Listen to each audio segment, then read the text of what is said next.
That chat is not where it's supposed to be. Oh gosh.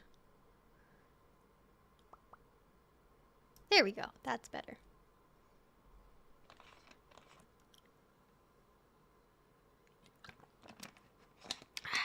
Okay.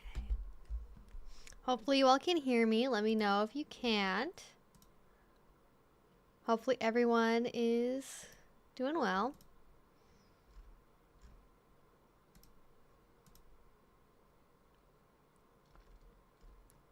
Hi everyone. It feels super like weird to be live again. If you guys missed it, it's been the Friday of content. I streamed at 6, I think I got up at 6:30, but I think I started streaming at like 6:45, 6:50-ish. And we watched the new Nintendo announcement, which was really fun. I am leaving that up for today. So if you still want to like see it and clip it and do whatever else with it, like get it on the action before tomorrow, because after that I will make it unlisted, so just be aware. And yeah, now I'm here again. A video came out earlier today, and just, you know, every 6 hours we're just doing more content, I guess. Hi everyone. You guys like the, oh, you guys can see part of my Halloween set with the lights actually on. Look, you guys go. Although you saw it in the video earlier today, so actually it's not like a big secret anymore. But I like it. Actually, with the red lights and everything, it feels very like warm and cozy. Even if I really do like red, like just red like this is like my second favorite after green and purple, as just color combos in general. Like purple and green, and then black and red.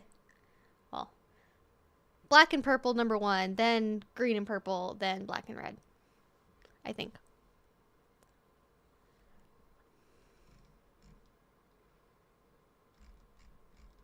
But, hello James, hello Maya, hello Scare Bears, hello Dina, hello Cameron, hello George, hello Jonathan, welcome, welcome, welcome. Kim and Great Dogs and Ichi and everyone else, I hope that you are having a great day today. Thank you for joining me again. So, just because I saw this is super off topic, but does anyone have tips on caring for an injured bird? There's a hurt mourning dove in my backyard. I don't think it can fly. I mean, I think the real thing you have to do in that scenario, and this is why I'm saying this, is I think you just have to call a local wildlife rescue. Because especially when you're dealing with anything like a bird, they are very delicate, and you could have very good intentions for handling them, and you could actually like make their injury worse. So it's like the same thing you do with humans, right? If you don't have medical training, like call 911, call EMTs, call either an animal rescue or a wildlife rescue, whatever is close to you, whatever they call it. And they can either tell you what to do, or they can bring someone out there and help you like take care of the bird. But definitely don't try to do it on your own. That can, even with best intentions, make things worse. So I would caution against that. So this is an interactive Q&A, and as we do almost every Friday, we do interactive Q&As, and it's sort of up to you guys, like whatever it is that you all want to talk about.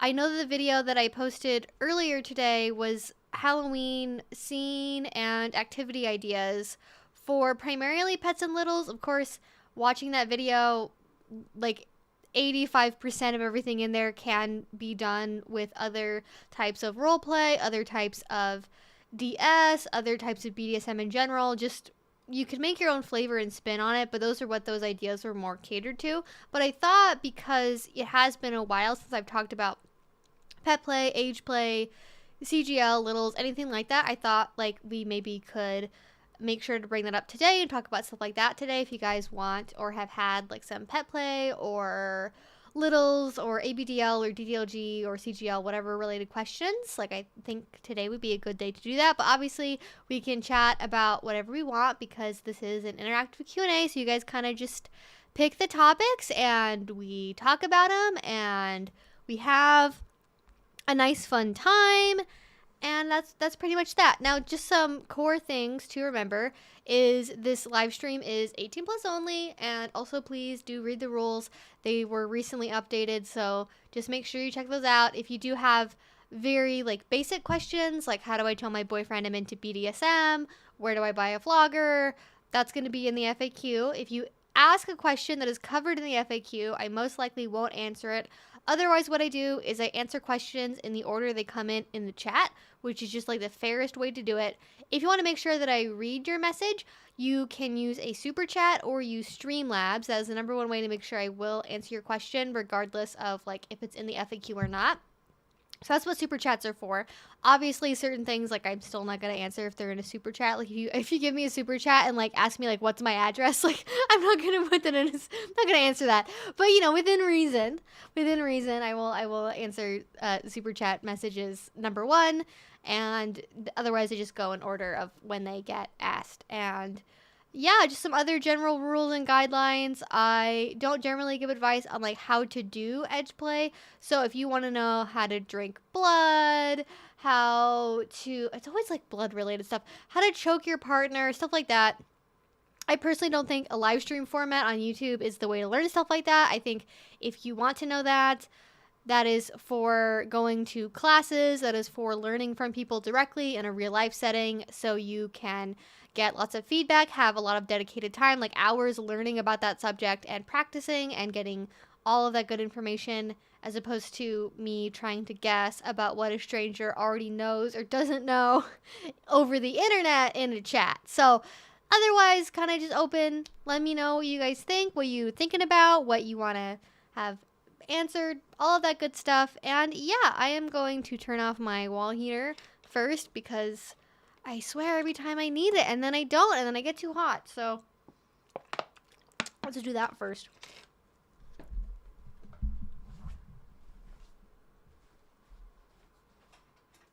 Okay, now I'm not gonna be dying anymore. So I don't know. I feel really tired today, so if I'm loopy, I apologize. I mean, obviously, I was up at 6:30, which is unusual for me.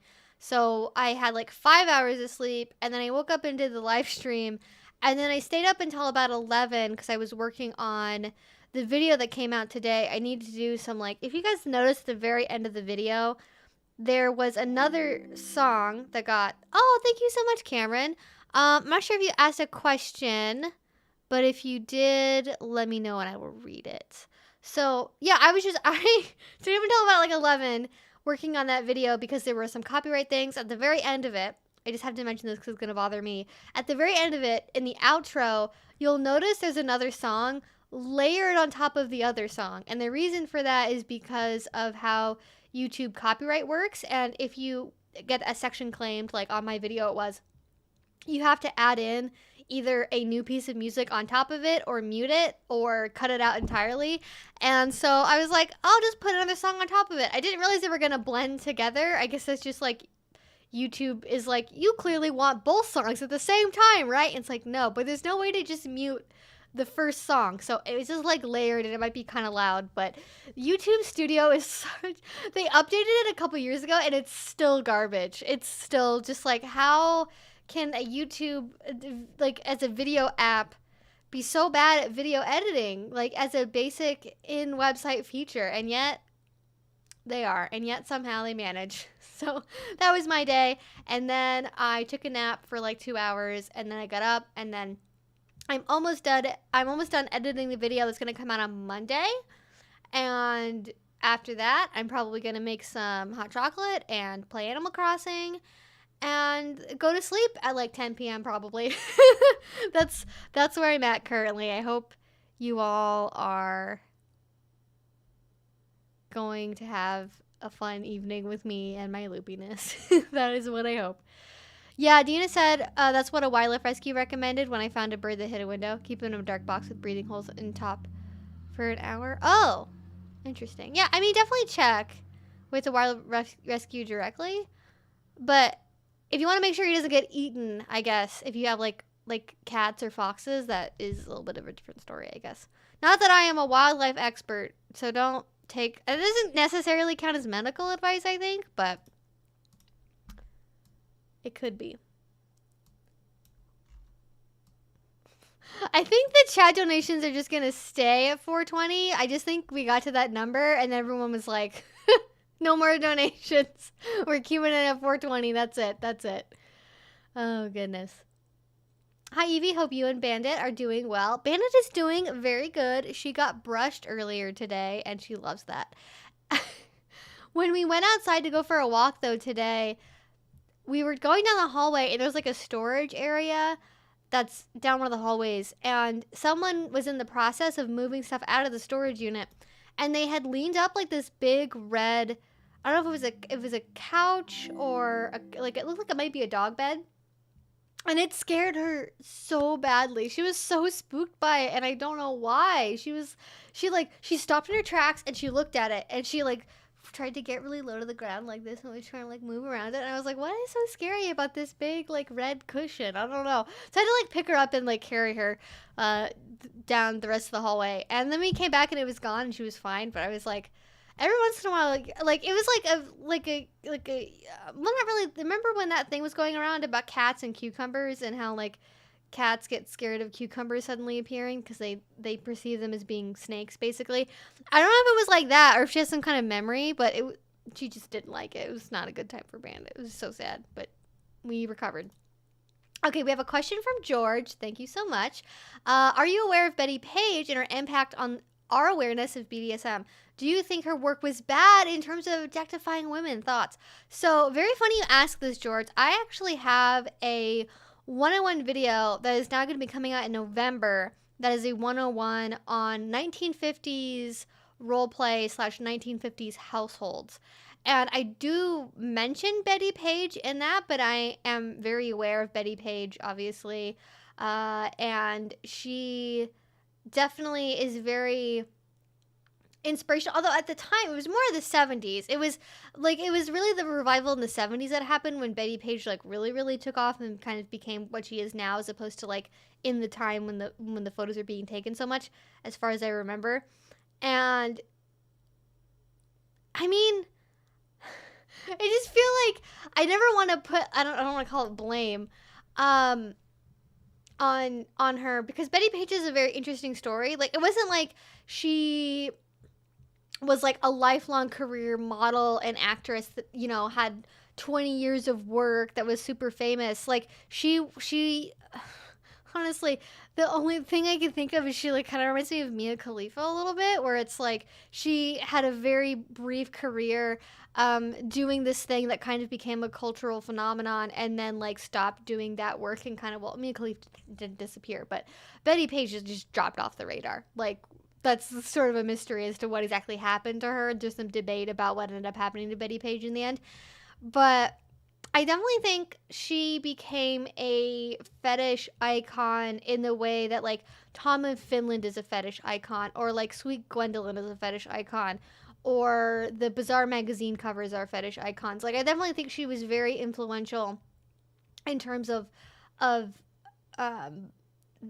that being a look that people could later aspire to. I don't really think it like raised awareness about BDSM, because this wasn't like it was like commercial photography that was in like mainstream advertisements that would have like introduced people to kink in a setting where they wouldn't have had to just like look for it on their own. I certainly think, especially later on, like, you know, in the 70s, 80s, 90s, internet age, like, people find those images later and then it, like, sparks something in them, you know, and it kind of gets them on their path. But I don't think the intention of the work was to like to raise awareness about BDSM. I don't really think it, in as far as I know, I don't think it like made BDSM more popular than it was. It just sort of became part of the American aesthetic of BDSM as like a piece of that larger body of work, if that makes sense.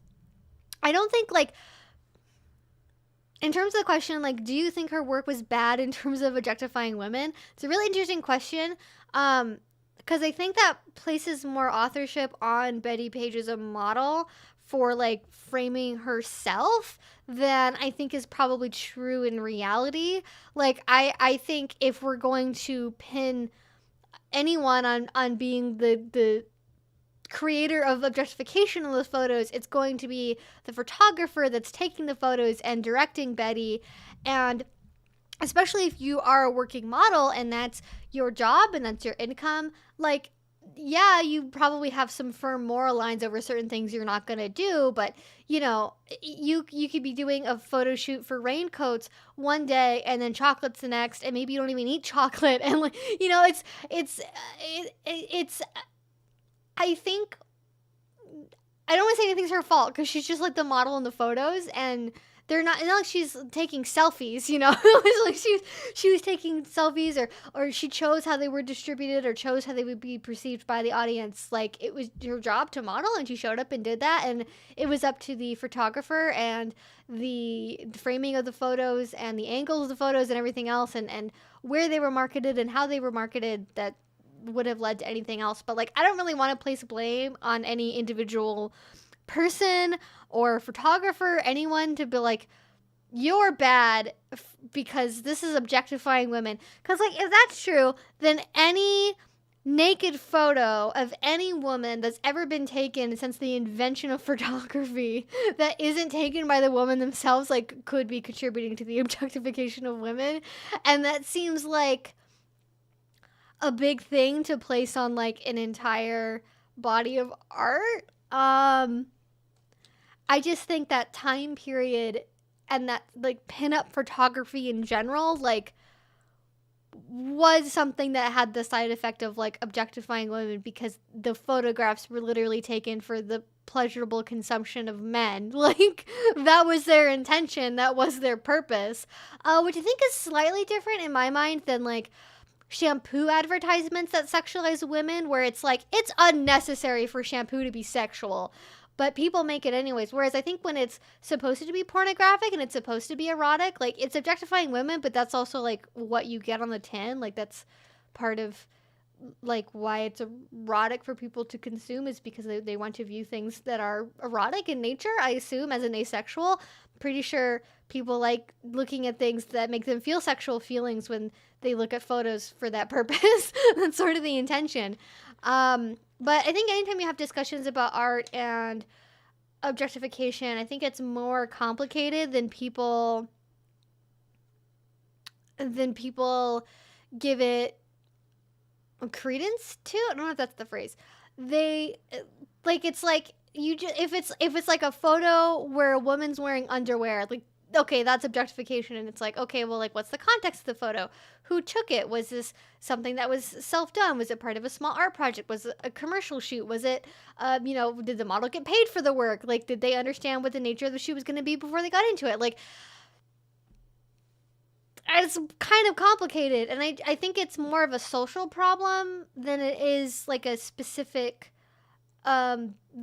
this photo achieves this thing. Like, I think the actual problem is, now that and it's hard to answer stuff like this just like off the top of my head because it is such a complicated subject, but I think the issue is that it's a larger social way of how people like perceive the role of women, and that women in photographs in general are supposed to be like alluring and appealing to men, and that's their intention, that is their purpose. And it's like this larger like umbrella or framework or something about how like of one of the roles that women is supposed to fulfill, and then that trickles down into what is created and how it's created and how it's consumed and why it's consumed. So it's like you're looking at it at like blaming on this level, but the actual source of the problem is like up here. Like, it's like here. And then of course you can make sort of a supply and demand argument about like, well, you know, if people didn't want these kind of photos, then people wouldn't sell them, and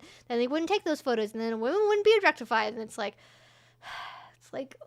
culture is complicated, and it takes a long time to change. And now we have OnlyFans, and now people can sell their own objectifying photos of themselves, and that is capitalism, baby. I don't know. Probably not. It's actually, if you work for yourself and your own boss, although OnlyFans does take a pretty big chunk, so I guess OnlyFans is very capitalism. Internet culture. By the way, I have like a sandwich here that I'm eating. It is tofurkey, hummus, avocado, and tomato.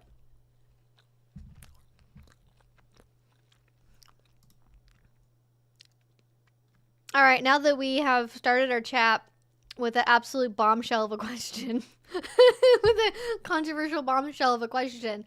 What do you all think? I'm sure you're telling me in the comments that I haven't gotten there yet, but I don't pretend to have all the answers on that. And like, I know people have expressed that they'd like me to do more like commentary video analysis sort of stuff, where it's like big deep dive into this philosophical subject, and let's talk about the objectification of women and what is modern femininity, and it's like I find stuff like that, like,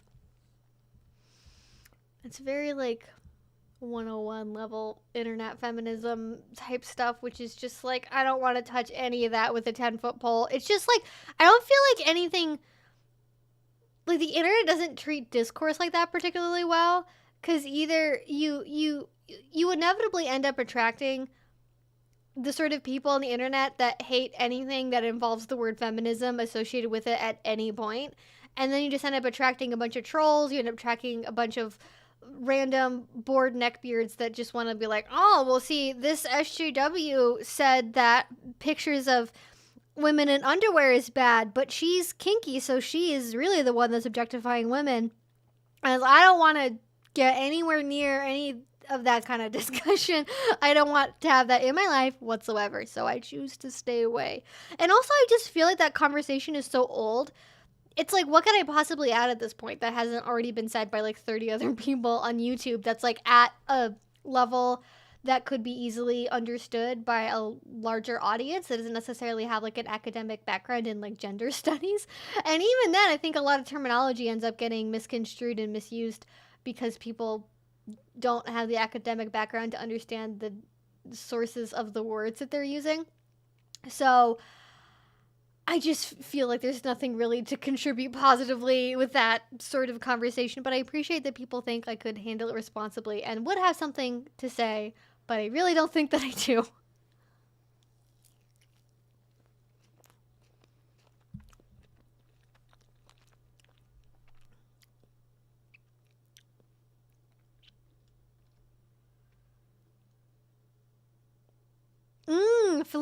Felicitations. I have not seen that word in a very long time. It is true. Yes, hello. Hello, everyone. This is my first time actually being on time for a live and not watching it later.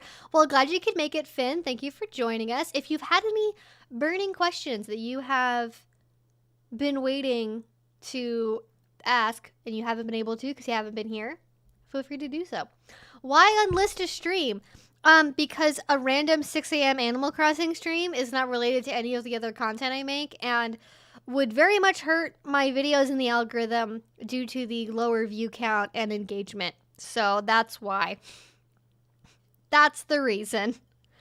It's a very, like, just pragmatic YouTube decision.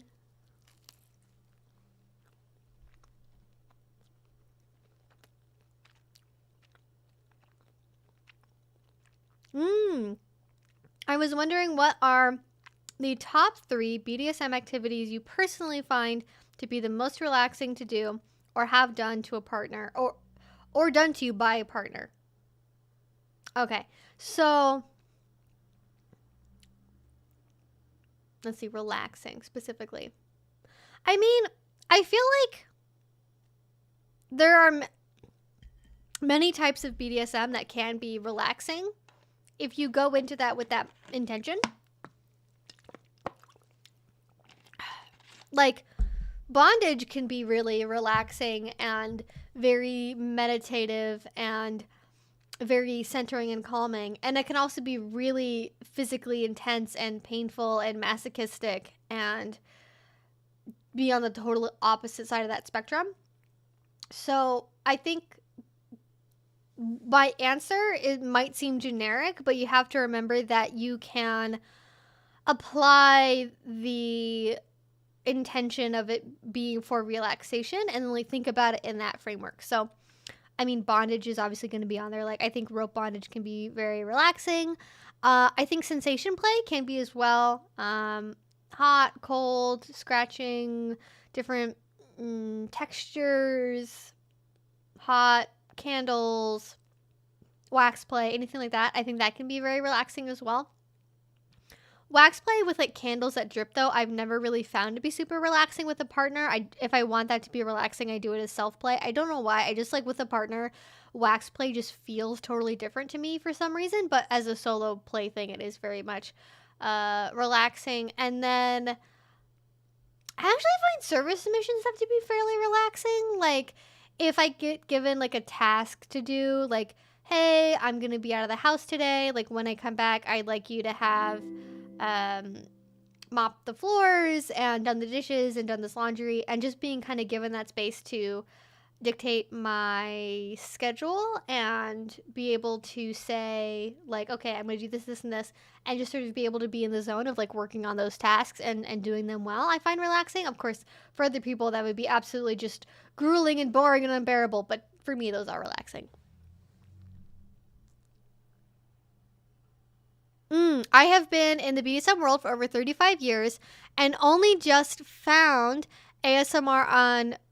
Wait. That was only just fiend. I'm assuming that means. I didn't think that it's supposed to say found.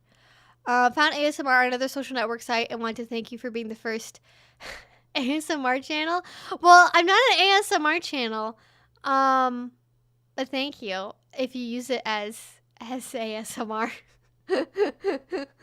It's not. I'm not an ASMR channel. I am an educational YouTube channel. I actually don't think I have any YouTube videos that have any ASMR in them at all on purpose. Anyways, we did look up some videos yesterday on the Patreon live stream, and we were trying to look for stuff about vampirism for the vampirism video I'm doing this month. And if you look for vampire roleplay, literally, it is 20 pages of vampire ASMR. There is not a single informational video about vampire roleplay. If you look for vampire subculture or vampire community, you will find some things, but it's also mostly like this one couple that lives in Austin, and they're like 95% of all vampire related content on YouTube, in either being interviewed or on their own channel or on someone else's channel. It's all over. So it's actually very hard to find information about that. And when you do find it, it is mostly ASMR, as it turns out.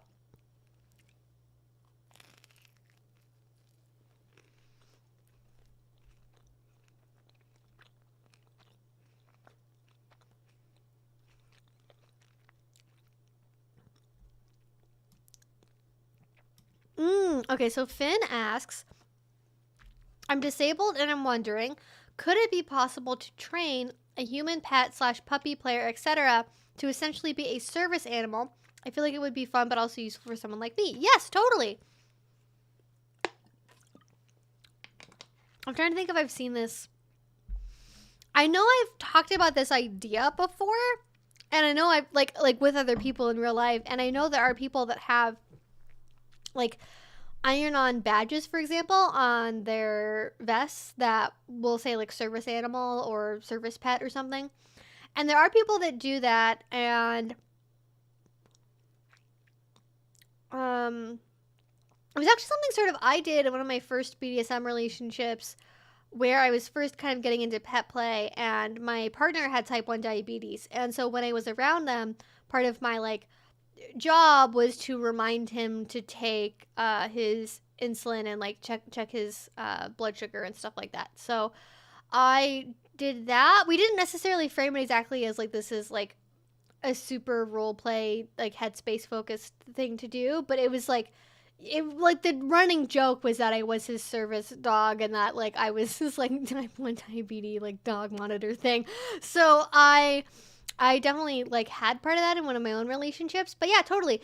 If you want to do that, I know lots of people love combining pet play and service and would love to be trained around doing something like that, whether that be like performing certain actions or helping with mobility aids or helping like monitor certain conditions or whatever else. Like totally whatever it is that you want help with. Like I am sure there's someone that would love to have that be part of their role play, because it does combine like two kinks basically in one. So you get to do the pet play and also the service, which a lot of people like to have together. I guess you could also have a service pony as well. I remember reading about those in like elementary school. My mind was blown that like people could have miniature service horses. I was like, oh my gosh, what? That's amazing. So it could also be for pony players, not just for puppy players. I'm not sure if other animals would necessarily work as well for that, but like it is fantasy. So whatever makes sense for your brain and your head and you want to play with it, I say go for it. Not telling us how to drink blood, but it's vampire season. Yeah, I don't think the internet needs to know about how to drink blood, TBH. It's just really one of those things where, like, probably shouldn't have that be information that, I mean, it's like, first of all, anyone can figure out how to drink blood as long as they know how to draw blood, which most people realize how human skin is broken. But it's very much like a medically complicated thing to do if you want to do it well, and so we're not gonna go in that direction, unfortunately.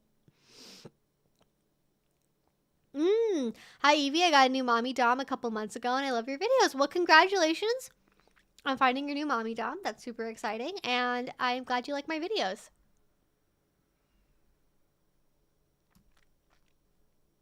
Let's see. What do you think the best thing a male sub could do to try and be attractive to a femdom? Well, funny story, Cal.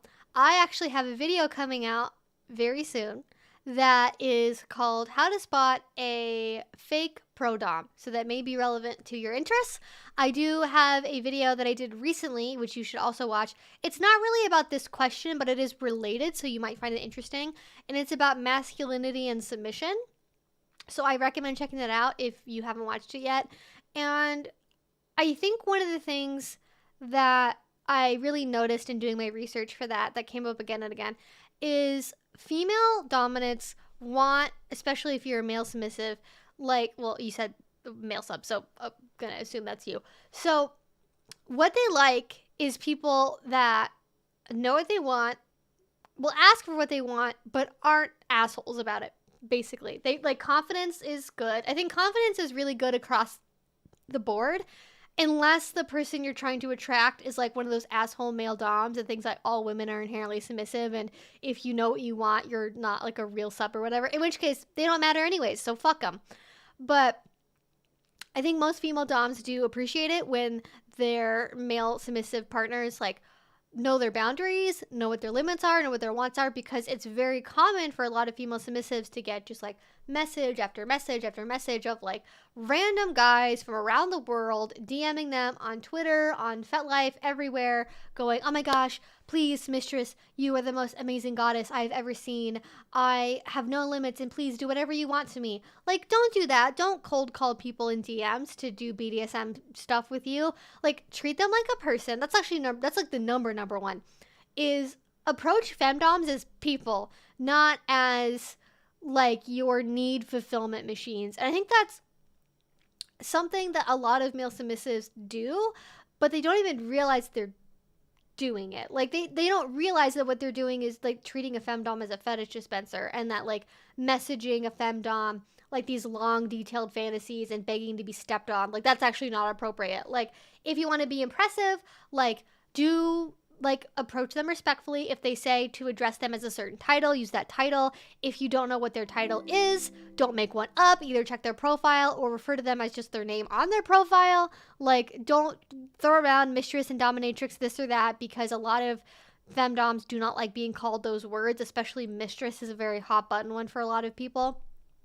So I would recommend just treating them like people, not putting a lot of fantasies out there ahead of time. When you do get into the direction of talking about your kinks and your wants and your desires, like actually say what it is that you want. Like, don't say I have no limits. Don't say you can do whatever you want to me, mistress. Like, actually say, like, I'm really into the idea of CBT and chastity and whatever else. And be honest and be upfront. And I think a lot of femdoms will respect that, because they are sort of expected to do like anything and everything, and knowing what you actually want as like a core thing is much better than having to guess amongst like thousands of potential kinks that, you know, well, this person says they have no boundaries, but they probably do. And also like bringing up your boundaries and limits as well. And Yeah, doing your research as well. I think actually having a background knowledge of what it is that you're doing outside of watching pornography, really good idea to do that. I think some people get the impression that like submissives don't need to or like shouldn't learn anything on their own, and that it's like somehow bad for submissives to have their own knowledge about types of play, which I don't think is true. I mean, I have a whole channel focused around educating people, so obviously I wouldn't think that that's accurate. But yeah, I think if you are feeling in any way like, well, don't mistresses expect that they're going to train you completely and having your own knowledge would be bad. That's not true. I think if you do run into people that say stuff like that, like they're just bad news. And if you come in like actually practically knowing like how to do basic like CBT versus like what you would see in porn, like they're going to be relieved that you kind of know a little bit of maybe what you're getting into. But that's sort of the very basics on like how to be attractive to a femdom. Like it's not like that complicated. I think a lot of people like people assume it's like, oh, but you have to have a lot of money and you have to give them these expensive gifts, and like if you're seeing a certain type of pro dom, they might expect you to give them a tribute or a deposit or something. But for like the average femdom that's like a lifestyle BDSM person that wants like a life partner to do kink with, they don't expect you to have thousands of dollars of disposable income or whatever else. Like, as long as you're honest and upfront and treat them like people, like, that will put you miles above everyone else. Okay, I know we got a super chat here, and I think I missed it while I was answering the end of that question. So let me see if I can find that again real quick.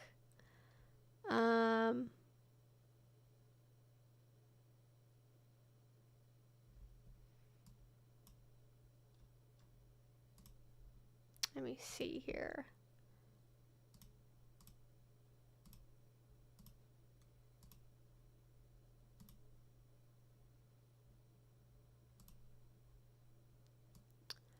Oh, what will Banda dress as this Halloween? Okay, very good question. I don't know yet. I'm not really honestly planning on doing a whole lot for the day of Halloween, so I don't know.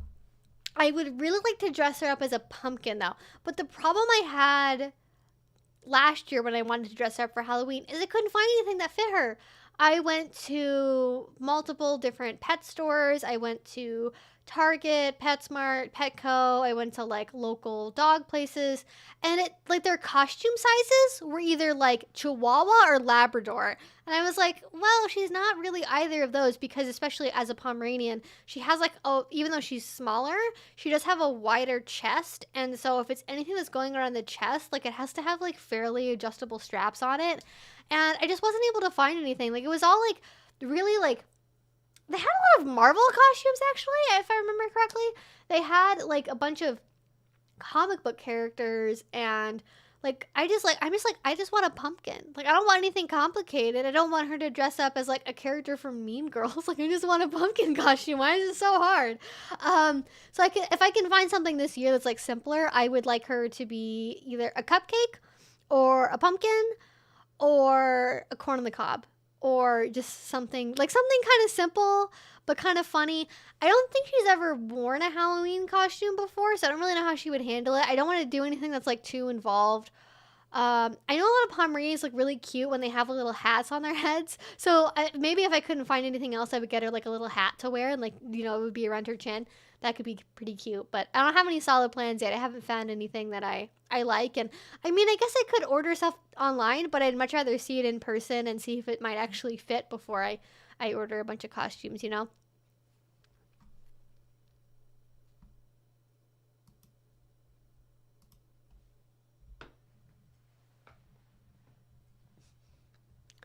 She is got her little chin on her little chin rest and is watching the outside world. Are you into comics? You seem like a indie comic type of gal. The comics I have read that I have liked have all been indie comics, but I don't really read a lot of comics. I pretty much just read stuff on my Kindle at this point. I very, very rarely buy any kind of physical books. And I know there are like digital comics and stuff, but I never grew up reading comics. I was not really something I ever did, and so it's only been like really in the last couple of years that I've even gotten into comics. The one comic that I really enjoy is actually made by the same person that made Sunstone, funnily enough. Let me see if I cannot remember the actual name of the what am I?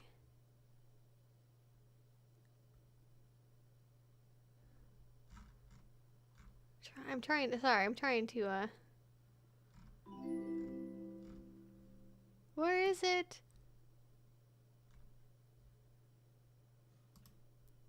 Trying to find I remember I saw somebody that did a cosplay of this at the last PAX I went to forever ago, and I was so excited about it. I was like, "Oh my gosh, this is great." Oh, why can't I find it?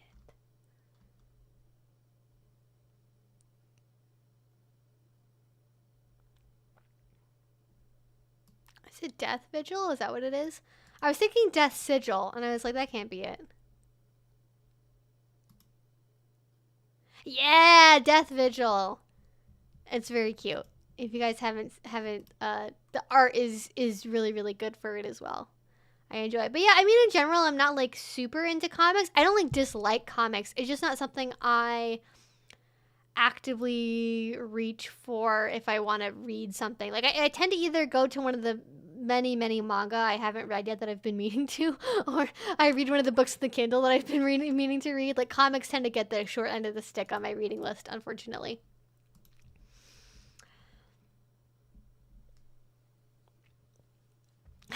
Okay, so oh, we have a super chat here. Hi from Tasmania, Australia. Well, welcome, Matthews. Thank you so much for the Australian $20, and I'm glad you could make it. It is, oh, somebody told me what time it was in Australia at like 7 a.m. today. It's like 11 noon-ish, I think, probably in Australia right now, kind of midday in the weekend, Saturday, best day of the week. So Molly Sher asked, so I discovered that I'm kind of into pet play accidentally. I like acting like a cat, sometimes cat brat, very good combination, and I like sitting in boxes for escapism. Is there anything similar to playing if I fits, I sits? I've been trying to come up with similar silly cat games. That is a great question. So first of all, I'm definitely not a cat expert. I'm not really around cats that often. I am allergic to cats, and so I just am not around them very much as a result. So this is kind of going to be my guessing more than like remembering real life cat behavior. I'm trying to think of anything I mean, I guess you could like build yourself your own like cat tree house, but that's probably pretty involved. Well, cats like hiding under dark things, right? Like they like hiding in closets and hiding under beds and stuff. You know, you can make yourself like a little like cat lair with like a either a really big box with like a blanket over it, or like a cage that has a blanket over it or something. I mean, I don't know what your living scenario is, if you're like living on your own or with people, roommates, BDSM lover. I don't know exactly what works, but obviously if you can't do something because it's like, well, I can't have a cage in my room because my parents would see it, then like, okay, obviously not then. But I think something like that might work for cats. And then that's also fun because if you're like hiding and you have like a human partner or someone that is in your house that like plays with you, then you can like hide somewhere in the house, and then you can like dart your little paw out as they like walk past, like try to get them, like you're like hunting the human from under the bed or something. That seems like a very cat brat thing to do. You could also like just discover other cat toys that you like playing with, and I know that's not really in the same direction, but it's still like cat playing around, kind of that playful pet energy.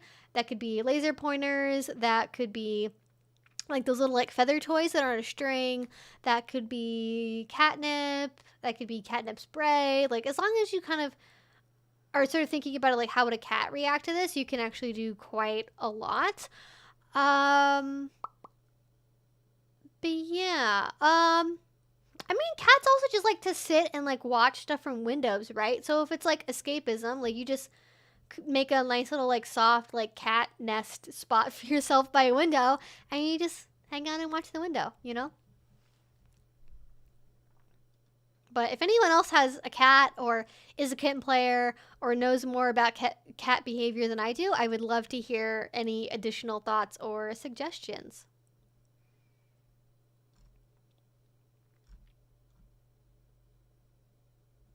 I thought I had a mod that was going to be here tonight, but he is not here, so I DK about that. He's probably, I don't know. I have to ask him what he's doing later. I have to thank the artist Robert Bishop for being such an influence to me in BDSM. That name is familiar, but now I'm gonna have to Google it. That is always my problem during these. Is like, oh, now I have to Google that. Oh yeah, yep. I have seen these images before. I didn't know who the artist was, but that is, yep. Oh, Google Images, you are so full. I like how, first of all, when you Google Robert Bishop, the first thing that comes up is Robert Hamilton Bishop, 1777 to 1855, Scottish-American educator and Presbyterian minister, who I assume is not the person who is writing Bishop on Bondage third edition for adults only. Assuming it's not the same person in the 1800s, but they got kinky back then, you know? They got kinky back then. Not in the way we do now, but like, they were doing stuff.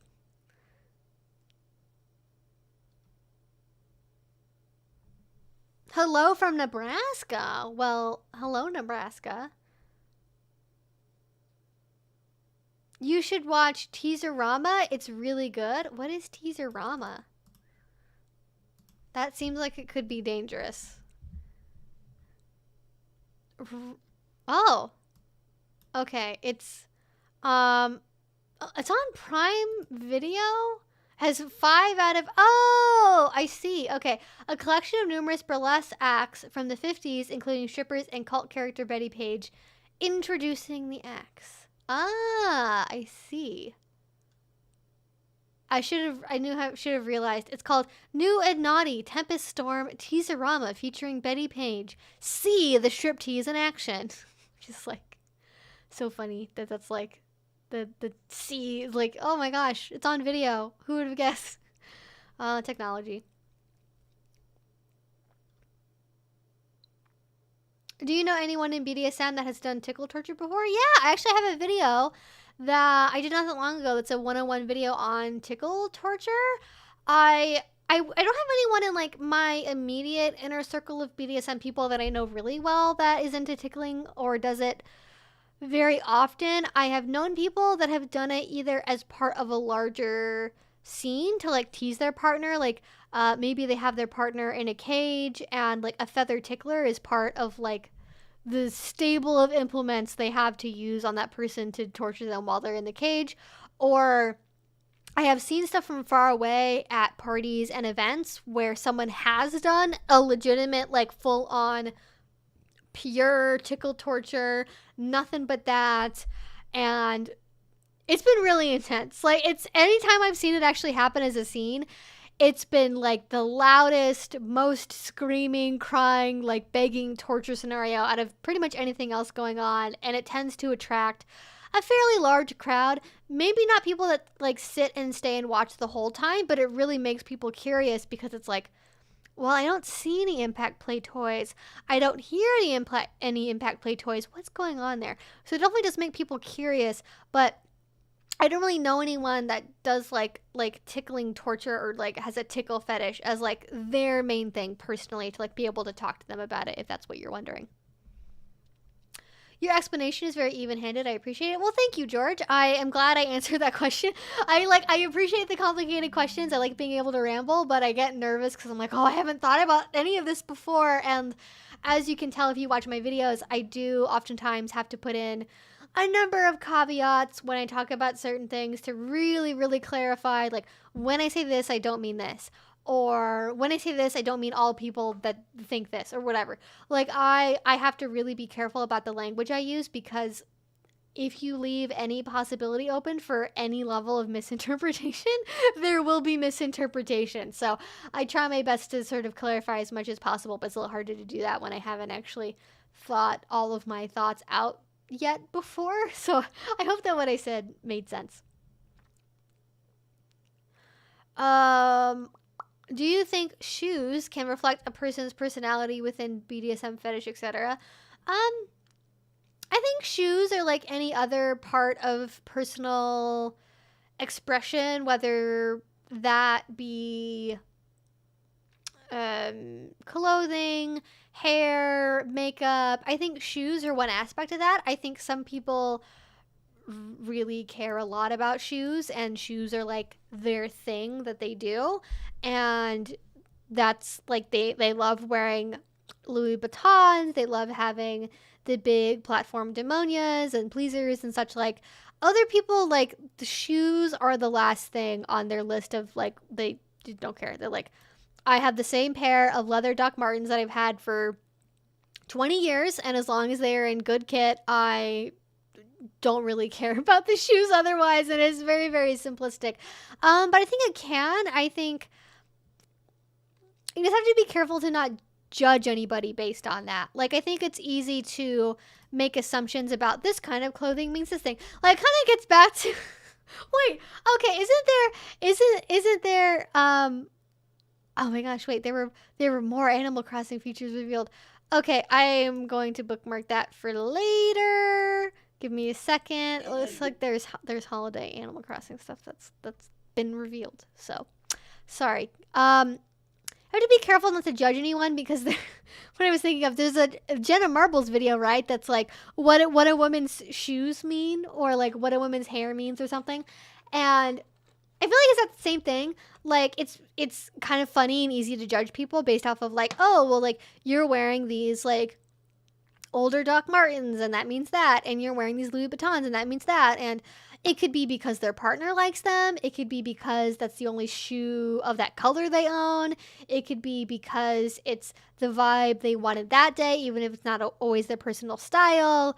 It could be because they have a scene planned where they're going to trample somebody, so it's for like a practical purpose. Like, there could be a million reasons behind somebody picking a particular article of clothing, and I think it's important to not prejudge anyone too harshly only based on what they're wearing, you know? As far as shoes are concerned, I think if you get into full outfit territory, then you can do a little bit more judgment. Like, if somebody comes up to me and they're wearing like a onesie, a pacifier, they're clearly wearing a diaper, and they also have like a baby bonnet on, like, I probably am going to assume they're a little, unless they tell me otherwise, or we can have that conversation. But it's different than just like a single article of clothing, you know?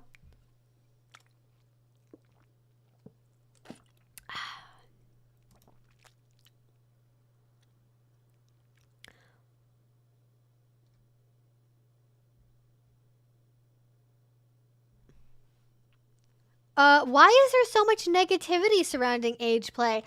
That is a wonderful question, little Cece. That is a wonderful question. I'm glad you've given me the opportunity to talk about this issue. So, the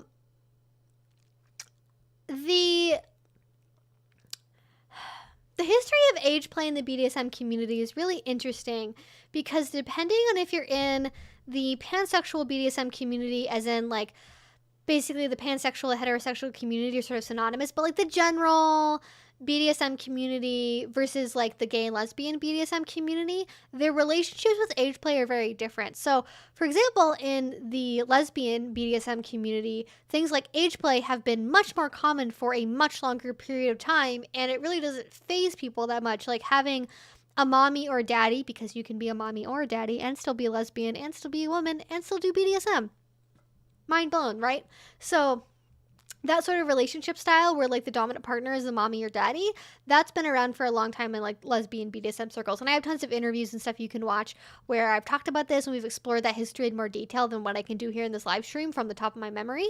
But in those spaces, it's much more normalized and it's not really that stigmatized. And you also have to remember that part of it, especially for gay men, is like they did literally lose like almost an entire generation of men to a horrific disease. And so because of that, there is sort of this natural age gap between like older gay men and younger gay men that isn't just like 5 years, it's like 20 years, 30 years, 40 years. And so because of that, that natural age gap can kind of create that kind of age play-esque dynamic, even if it's not really being labeled that way. So that's like the non-straight BDSM world. And then in the straight BDSM world, it's something that I think really got mainstream appeal. And I don't know what from. I don't know if there was like, it's interesting because if you look at a lot of fetishes, like for example, with quicksand fetishes, there are like certain like older films that contain quicksand in them that people like developed an erotic attachment to, or tickling or bondage. There's like lots of movies and pieces of media and things that people may have gravitated towards like earlier on in their like psychosexual development, to take a piece from Freud's book, and like that can kind of help like start the path to a later interest in BDSM. Not that it always does. Like, I don't think you should ever interpret like children's behavior as somehow like being kinky. Like, that's like weird and inappropriate. But like there are certain things where people will say, you know, one of my like earliest memories of like an erotic experience is thinking about Raggedy Ann being tied up to train tracks, for example. So it's like one of those things where like there are many pieces of media where people can draw that inspiration from, but I don't really know for Ageplay where that comes from. I don't know if there's any specific movies or media or stories or I don't really know. I don't know if it was just like general enough to where like people didn't need to have media for it and they just sort of found it internally on their own, which is, you know, another way. Obviously, you don't have to always have media representations to be into things. You can just have them naturally in yourself. That's like most of my kinks. So I think it seemed to have popped up out of nowhere, and I think that sort of took some people by surprise somehow. Like it went from being so underground and so taboo that no one would admit to wanting that kind of relationship in public to becoming a little bit more accepted and having some spaces for it. And I think part of that actually came with the publication of Lee Harrington's book on Ageplay, which is like the first book on Ageplay that ever got published. And I think when you saw that happen, that did open the door a little bit. And then people like Lee Harrington, other educators, did start to educate about it more and did start to have classes about it. And that sort of opened it up even more for other people that maybe wouldn't have found it on their own to learn about it and go, oh, actually that's something that I think I might be into, or something I want to try. And then it just became like more and more open, and then people started to go to parties, and then they wanted to have their own groups and their own parties focused around their interests. And I think for some people that are like older members of the kink community, it seemed to happen like so much in so much volume that some of them have this bias where it's like, these young people with their ABDL and their DDLG and their onesies and their sippy cups. Back in my day, being a submissive meant you got lashed 50 times on the feet for spilling a drink, and you know, they just have this sort of like old kids on my lawn mentality about like back in my day BDSM used to mean something different, and they can be kind of snobby about like the fact that people have different roleplay styles that they also enjoy. And also, like, within the leather community, things like being a leather girl or a leather boy have been a thing for a long time. But that's not, one, it's not really the mainstream BDSM community.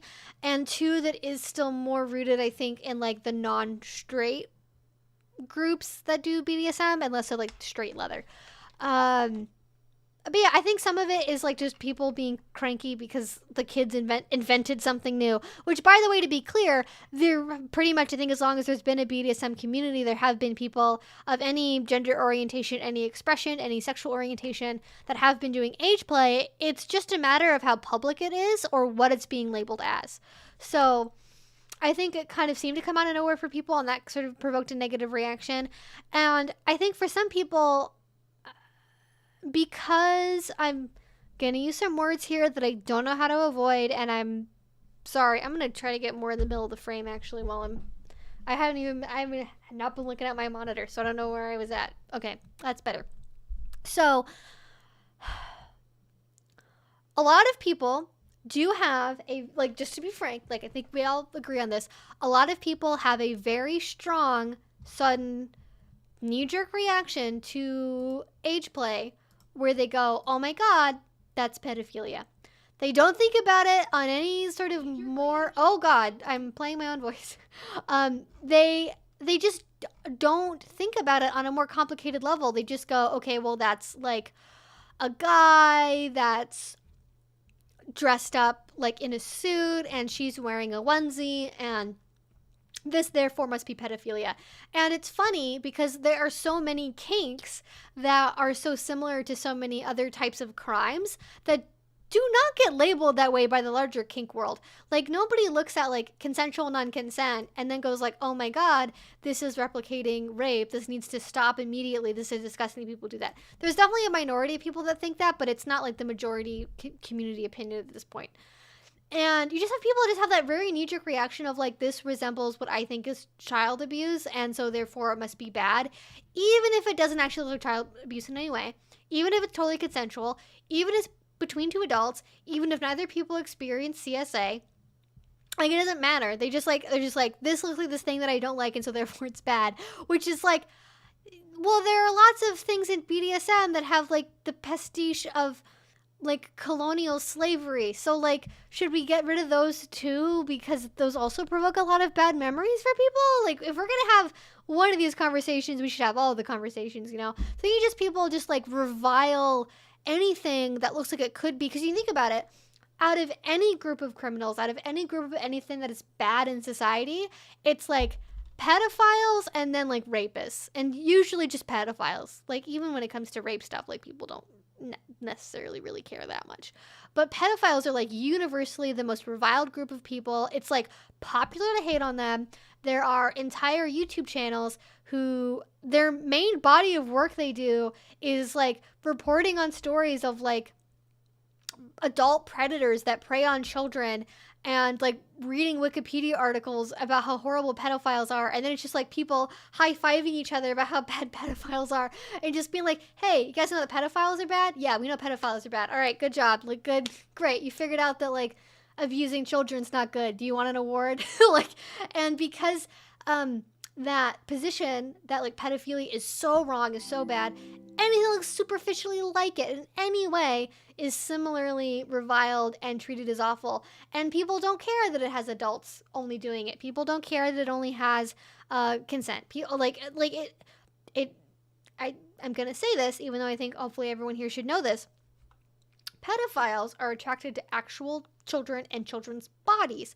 They're not attracted to adults that dress like children, or adults that are like acting in like a childlike way, or doing a childlike activity like drawing in a coloring book or watching a Disney movie. That's not what pedophiles are attracted to. They are attracted to prepubescent bodies.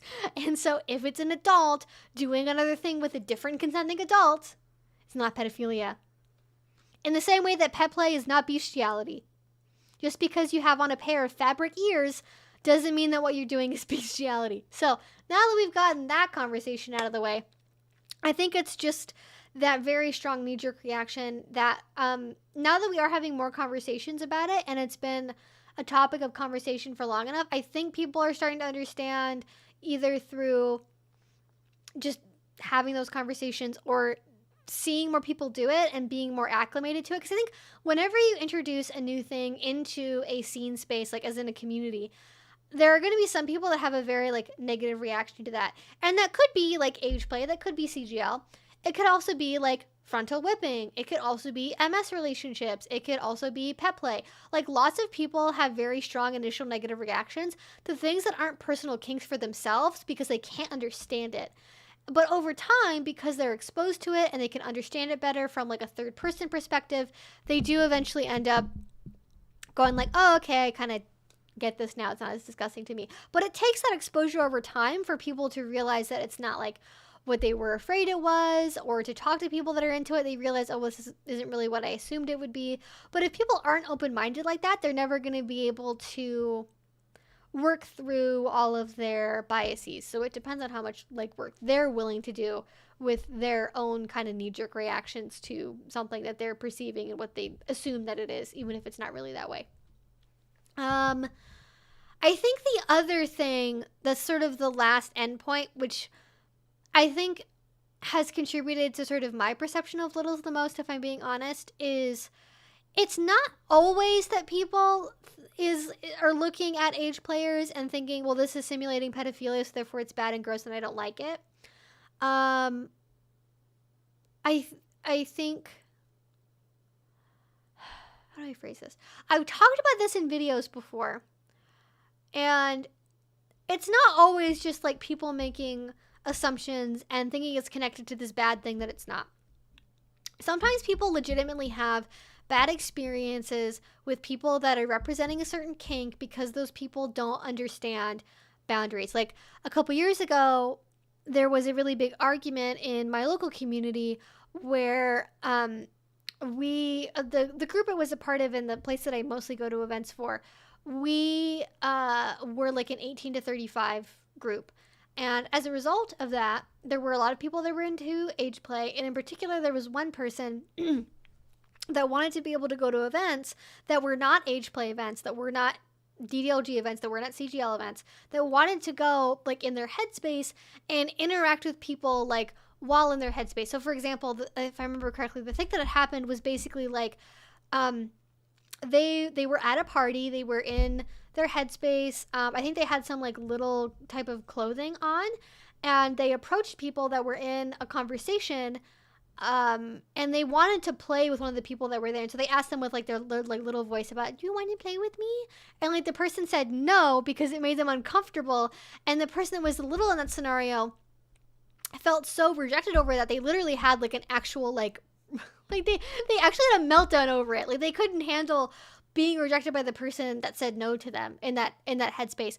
And that's not the only story like that I've heard. I mean, if you look on YouTube, there's all kinds of like cringy videos about like, I ran into a DDLG couple at the Build-A-Bear workshop and they made things so awkward for everyone there, and it was obviously very sexual for them. And like, there are unfortunately a lot of people that like think it's okay to do sexual stuff openly in like a park in the middle of the day. And it's like, ma'am, this is a swing set that children use. Could we not right now, please?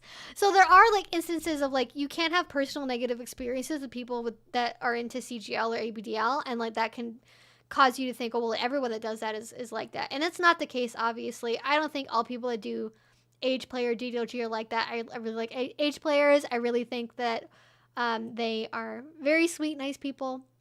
But there are some people that just like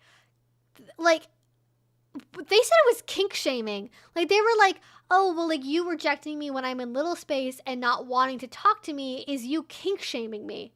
And it's like, no, that person is allowed to have boundaries over like who they interact with. Like if I'm at a dungeon as an asexual person, I don't have to interact with a naked male submissive that has a raging heart on if I don't want to. Like, I don't have to interact with a little. I don't have to interact with somebody that's got a needle corset on their chest. I don't have to, like, you never have to interact with anyone. And, like, it's not kink shaming. It's just, like, knowing what your own boundaries are. And people, like, I'm like, you think you know what that word is, but you don't know what that word is. Because the kink shaming is, like, pointedly saying, I think your kink is bad and you shouldn't do it. In varying degrees, sort of the most simple way of thinking about it. But it's different from having your own boundaries and being like, I don't want to interact with this and this makes me uncomfortable. Like, you're allowed to be uncomfortable around things. And I think it's just the conversations that I remember seeing in like the Tumblr days in ABDL and Ageplay spaces was, I don't think a lot of them had ever really interacted with the real life BDSM community. I didn't get the sense that they had like gone to classes and learned things. Like it was like somebody heard from somebody on someone else's blog about what a safe word was. And so now they thought that like aftercare is required. And if you don't get aftercare, even when you haven't asked for it, that's abuse. And it's like, well, there is a difference between saying, I need to have aftercare as a condition of doing the scene, and if I can't have that, we can't play together, versus never bringing it up at all, never mentioning it, assuming it's going to happen, and then your partner is like, okay, are you good? And you're like, yeah, and then you part ways and they don't even know you need aftercare because you didn't say anything, and then it's like, wait, what? You have to ask for things. You can't just like assume things are gonna happen. Like, that's not the one thing. Like, BDSM is a world where there's many different possibilities for like anything to happen, and you definitely shouldn't assume that something is gonna happen, and like if you don't ask for it. Like, you just don't make assumptions like that. It's always gonna bite you in the butt, you know?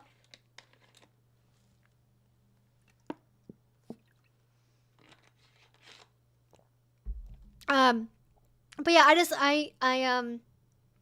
think the dialogue has gotten better over the years. I think there are, from what I've witnessed in the limited way that I have, I think there are more conversations within like little communities about consent and how to play appropriately in public and interacting with people when you're in your headspace that maybe don't want to interact with you as a little, and coping with rejection and everything else. And so I think it's in a better place, but I think there is sort of historically a lot of experiences where people are trying to mix like age play spaces with non-age play spaces, and you get this combination of people that aren't into age play but are okay with it, people that are into age play and aren't okay with it and will make that known, people that are into age play that respect people that aren't into age play, and people who are into age play that think anyone that isn't accepting of them is kink shaming them, or anyone that doesn't want to interact with them is kink shaming them. And you mix all those groups together, and it just ends up being a really bad place for anyone involved. So anyways, sorry, little Cece, that is my rant about why is there so much negativity surrounding age play.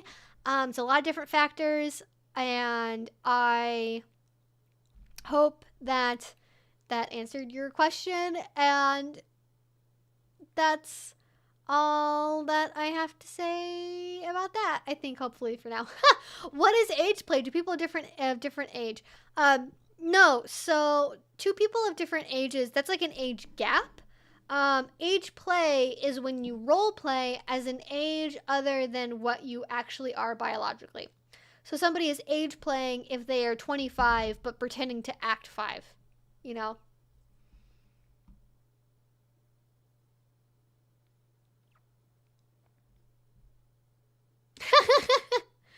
It's what, when you pretend it's medieval times? Exactly.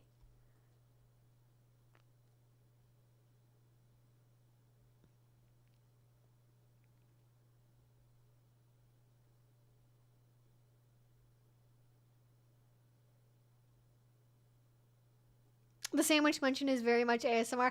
Oh, yeah, I didn't think about that. Sorry. I actually personally get really bad is it misophonia? When I listen to people like eating. I really don't like the sound of people eating food at all. So I try not to do it too much when I'm on camera because I know it kind of bothers other people, and it bothers myself if I had to hear it. But if that's ASMR, that's good.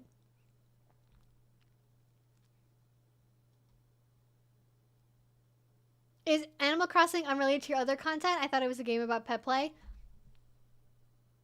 An interesting spin to the thought process there. I like it. I appreciate it. You can get very bondage-like costume items in the game, and you can definitely get all the pieces to make a dungeon, like a medieval dungeon. So, I mean, you could definitely... Personally, I know people have, like, asked me if I've made, like a kinky, like room or something in Animal Crossing. I never have. Like, my kink stuff is very everyday, and also my job, and so it is, I like Animal Crossing to relax, and I don't need Animal Crossing to be my fantasy space for BDSM because it doesn't have to be that way for me, you know? I've been in the BDSM world for over 35 years. Only just found ASMR and other social networks. Okay, that was okay. I think I read that one earlier, actually. True. Yeah, because vanilla people don't understand, and they probably never will. It's not just age play. For example, my husband is 20 years older than me. People frown on that too. Shrugs. Yeah, I mean, I think even with just not even age play, but actual age gaps, there is a lot of judgment around that. And I think people are getting to a place where they begrudgingly accept it a little bit, but God help you if you're on Twitter at all. That's the worst. It's like 6-month difference. That's a problematic age gap. And it's like you are really overgeneralizing what is actually causing the problems in age gaps there. If all you think it's like, if it's 6 months, that means that means bad. It's not that simple.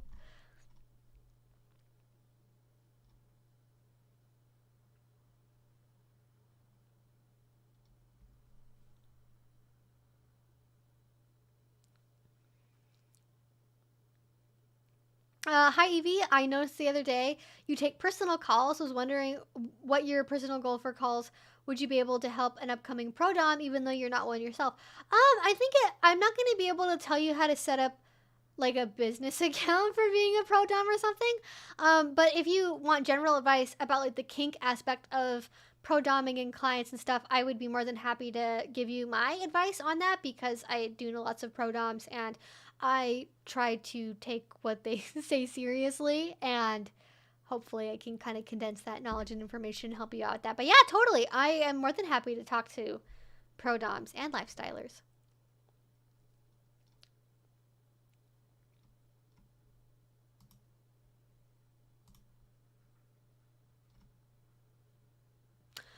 Would you do any videos on femdom? Is that wanting to be dominated by a Finnish person? I imagine sometimes it is. I imagine there are probably Finnish femdoms. That sounds like it could be the start of a very funny kinky tongue twister. But I have talked about femdom when I've talked about pro doming, like when I've talked about like avoiding scammers and stuff like that. If you want to know about femdom, what I generally tell people to do is there is a really, really well-known educator, content creator, pro dom, and author named Princess Kali. And she has a class that she does for pro doms that's called Ethical Financial Domination. It's either a couple hours long or it might even be a whole like weekend class thing. It's really, really involved. It's very, very detailed, and it's what it sounds like. It's how to do ethical financial domination. And I think if that is something that you want to know about, that is who I would go to. I have watched some of the videos on YouTube that talk about femdom, and it feels like such a big topic that I almost don't know how to cover it. And I have talked about it kind of in bits and pieces in other videos. So for example, I talk about femdom in my like 1950s roleplay video. I talk about femdom in my videos about power exchange fairly frequently as an example. But I don't really get into the details of like how to do it. And part of that is also, and this is like, I've had this ever since I did the video on tickling, and it's like, I just have like, when you make a 101 video about a specific fetish, especially if it's a fetish that is primarily centered around the desires of submissive men, you end up attracting a group of people that will relentlessly ask you about your personal experience about the thing, even if you say in the video that you are not personally into that thing and are not a dom and are not a mistress. I suddenly get like a bunch of emails from people that are like, mistress, I watched your video on figging, and figging is my favorite #1 kink, and I really want you, like, it's just like, it's so exhausting. And I know if I did a video on femdom, I would get a bunch of very confused people that would start showing up on my live streams and start showing up on my emails being like, oh my god, what's your favorite type of femdom? How many people have you femdomed? Like, how many years of experience do you have doing femdom? And it's like, how did you missed a few points in that. You missed a few points in that whole video because you didn't really watch it. You just saw I was a woman on the internet that's talking about a fetish you have, and you thought, you know what, I'm going to proposition that person in an email and tell them all about my fetish they don't want to know about. So I tend to stay away from stuff that's too fetishy. That's why I don't have my video up on latex anymore. That is why I'm not going to talk about feet. That's why I'm not going to talk about shoe fetishes. If it's anything like that, I just feel like the audience it would attract would not be worth the views. And also, like, if it's a fetish and not like a kink activity, like, it would be like a 5-minute long video because it would be like, some people get aroused when they look at feet. The end. Like, that's the video. That's the video, pretty much. Just, you know, not to minimize it too much, but like, essentially, like, if it's like, there's trampling and other stuff that can kind of go along with foot fetishes that are BDSM activities, but then I would just do a video about that instead, you know? But yeah, it's complicated because it's like a pragmatic YouTube decision, but also like the topic itself is really big. So I guess my strategy instead has been to talk about it as a subset of other things I'm already discussing in other videos, as opposed to talking about it as its own subject, you know? So if I ever get the opportunity to take that class on financial domination myself, or there's a really good book or something that comes out about it, I would certainly talk about it then, but I would need to figure out how to do it in a way where it's like, how do I just like make sure that a bunch of strangers on the internet realize I'm not a pro-dom? How can I help their confusion proactively? That's what I want.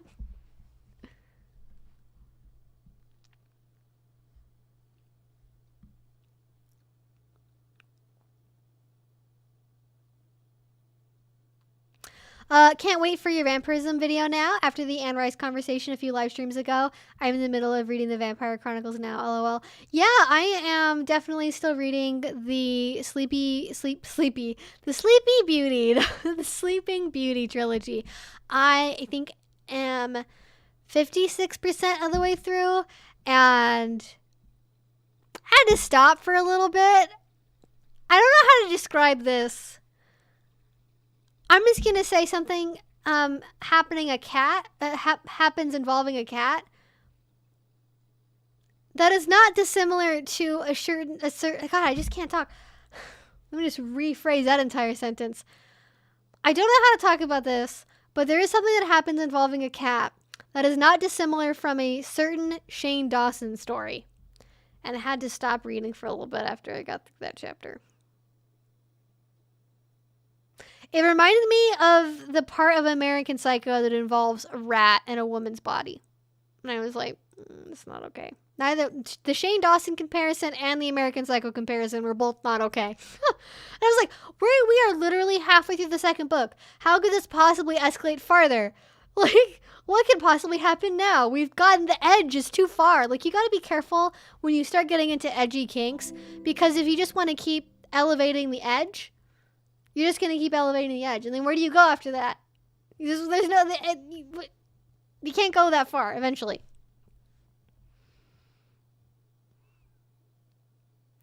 Bedtime for me here in the UK. Thank you, and good night. Yeah, glad you could make it, Cameron. Have a good night.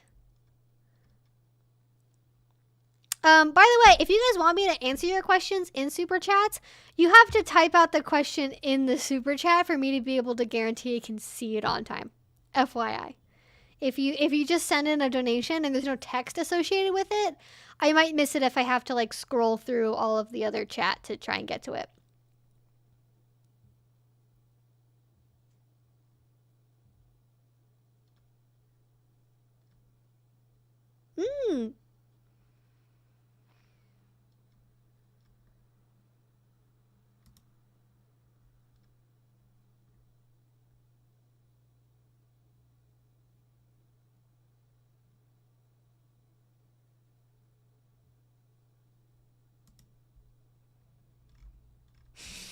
Can we see your puppy? Yeah. I think so. Hi, baby girl. Do you want to say hello to the people? Hi. Come here, honey. Hi. I know I'm asking you today. You're a very sleepy girl. I know. Hi, sleepy baby. Hi. You're sitting. Can I grab you if you're sitting? Hello. Fluffy baby. Here's Fluffy baby. How you doing, sweetheart? What's going on? You always look so sleepy. You're wagging your tail. They can't see, but you're wagging your tail.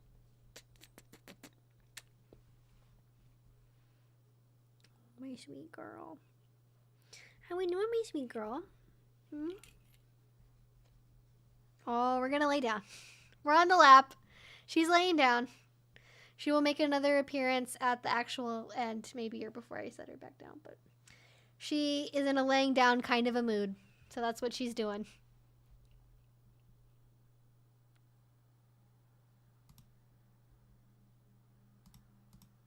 Let's send feedback. I don't want to send feedback to you, YouTube. Go away. Go away, YouTube. Okay, now you guys can stay here.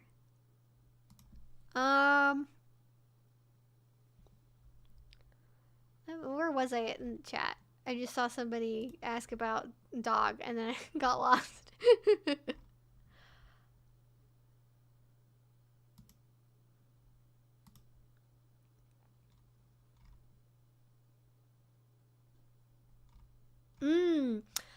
Evie, if the male sub is a noob, how would they know the proper protocol? So good question. To clarify, I'm not asking a male submissive of any skill level to like know the proper protocol. I think it's more just like knowing basic social human interactions, not anything specific to kink really. It's like, don't call people by names they haven't, like it's like the same thing. Like if somebody says their name is like Jonathan, like you like the first conversation you have, do you say, hey, what's up, Johnny boy? Like you don't act too overly familiar with people in like a formal setting, right? That would be considered inappropriate. So like I guess the protocol or etiquette I expect people to adhere by for best possible outcomes for themselves, for their own best interest, is don't give people titles they didn't ask for. Read people's profiles, which I feel like is a fairly basic social media thing to do. And then just engage in polite social conversation in the way that you would in any other space. It doesn't have to open up with anything kinky. It doesn't have to open up with like your favorite roleplay fantasy or whatever. It doesn't have to be anything like that. And I think that's the mistake that people make is they're like, oh, because it's a kink thing and BDSM, this person's a dom. Clearly the first thing they want to know is all of my deepest, darkest fantasies. And they do not. they do not want to know. Well, some of them might, because some of them I think enjoy humiliating people that send them embarrassing stories to their inbox, and they like will publicly name and shame people that like don't respect their boundaries, and that's kind of like a power thing for them. But it's not really protocol so much as it is just like polite social interaction. And then if it is actual like protocol, like if it's like, if I'm getting into a DS relationship for the first time, how do I know how my mistress or master or mommy or daddy, whoever, how do I know how they want to be addressed? How do I know how to speak? That kind of stuff would be negotiated within the relationship. And so like they would learn that as like part of being in that relationship, even if they're new. Does that make sense?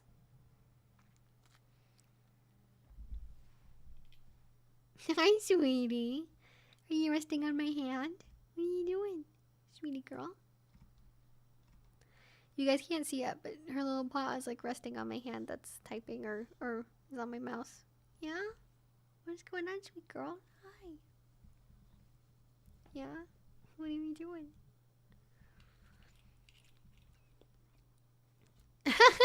I've seen some in the past where people dressed up their very friendly dog as a spider. The reactions are noteworthy. Yeah, I've seen that too. I've never dressed up my dog as a spider or any of my dogs as spiders, but I have seen that costume before. And, you know, if anything, I think it helps keep other dogs away from them. But yeah, I think my favorite one I've seen is corgis. There was like a corgi Halloween walk that would happen, and oh my god, people put the funniest costumes on corgis. There's so many hot dogs and lobsters and sharks and Kleenexes and just like everything. It's so funny. Did you guys see the part of the video that I made where the one that came out earlier today, the one where I flashed on screen like the pictures of the dog costumes? They're just all Pomeranians. That was for me. That was for me. That was for my own pleasure and enjoyment, but I hope the rest of you guys enjoyed the Pomeranians in costumes. My favorite one was the Pom Fritz, which is obviously French fries, but dog. Because Pom, it's a name, it's a pun. It's very punny. It's very punny, honey. I would not dress you up like French fries. You like to eat French fries, but you've only had like a French fry like once or twice. But you really like them. We don't get human food that much anymore, do we? No. Because we're a healthy puppy. There's a fake bone thing I saw with a chewed boot attached. Looked like a severed leg for the puppy to carry. Oh, yeah, I've seen that too. Yeah. Best dog costume I've ever seen were a pair of, a pair of dachshunds wearing buns with their people dressed up as ketchup and mustard bottles. That is funny. That's like a cute, like, group family costume. That's great. I recommend the comic Sandcastle. It is a short graphic novel that the movie Old is based on. Oh, I didn't know it was based on something. And it is short. Well, I will note that. Oh, thank you so much, NorCal Gal. Thank you for all you do for others. Thank you for reading the Sleeping Beauty trilogy. You are welcome. I appreciate the suggestion. I'm a little worried about the cat thing I just read. But it only goes up from there. I have lots of thoughts about it. It's been a very it's very different from the other erotica that I've read, and so I think it's really kind of put the more modern erotica that I've read recently in a different context, and it's just like it's such a good comparison point for I think such like a big difference in the style from the other erotica I've read. Hi, honey. What do you want? Do you want up? Do you want down? What do you want? You want to be free to wag your tail? That's what you want. Hi. Hi, funny girl. You're so funny. Yeah, exactly. They're probably more interested in whether you're stable and can hold a rational conversation than your deepest, darkest dreams of submission. Well, listen, but you having to prove that you're like a rational person is way less erotic than you being able to write out your favorite fantasy in somebody's inbox. So clearly no one's going to do that. How you met your master. I don't have a master, so I don't know who you could be referring to. I don't know if you see anything here. There's not really... Do I have a barcode somewhere that I'm missing? Or like a tattoo? Or like a sign that I missed that I'm wearing? Last time I checked, I didn't.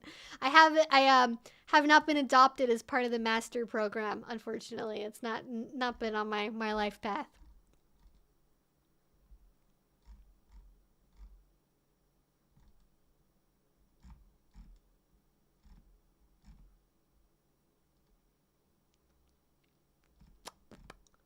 They do got big floof energy. It's true. She has very big floofy floof energy. She's not as fluffy as some Pomeranians I've met, but she does pretty good. What's your little paw doing? Funny girl.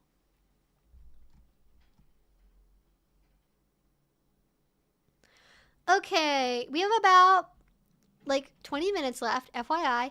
So if you have not asked a question yet, now is the time. Now is the time to ask the questions. Make sure you're not missing out on any opportunities here. And I am going to try my best to get through everything. I can't promise that I will, but I will try.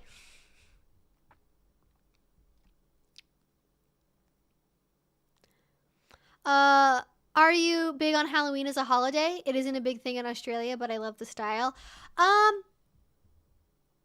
as a holiday is interesting because I like the vibe and the festivities, like in terms of like the decor and the aesthetic and the food. Like I like that way more than Halloween day, or I guess night, because the actual like adult celebrations of Halloween tend to be just drinking parties, and that's not really my thing. I did really trick-or-treating when I was little. Like definitely Halloween was a really like sweet holiday as a kid, for sure. 10 out of 10, great holiday. But obviously, as you can tell from my background, like I do really like the Halloween aesthetic. And I know some people have like their house be Halloween all the time, but I'm very much someone that enjoys all of the seasons. Well, I don't like winter. Winter can fuck off. But I like the change of seasons. I like celebrating fall when it's fall. I like celebrating summer when it's summer. I like celebrating spring when it's spring. Like I like all of that stuff, that sort of seasonality. And Halloween is part of that. And I love the cider and the pumpkins and the sort of change in weather and candles and spooky stuff being okay for a while. And like, I like all of that. I like all of that. But the actual like day that turns into it for adults, which is like drinking parties with costumes and usually social pressure for crazy slash more openly given sex, is like, that's not really my thing, but I hope you guys have fun. I do like going to Halloween kink parties, and the next video that's actually going to be coming out on Monday is going to be a story time about my favorite Halloween BDSM event that I've gone to. So if you want to see that, it's going to come out on Monday. But yeah, outside of, unless it's a kink party, it's like I'm not really interested in actually like doing a party thing on Halloween. That's if it's like close friends, I'll go, but if it's not, then I can't be bothered.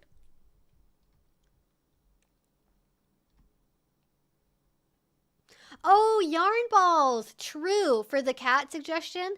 Yeah, for kitten players, if you want to do that kind of cat brat relaxation stuff, yarn balls. Good call. Hi, baby. Hi, sweetie girl. Yes, girl. Are you okay just hanging out up here? Let me know if it gets uncomfortable.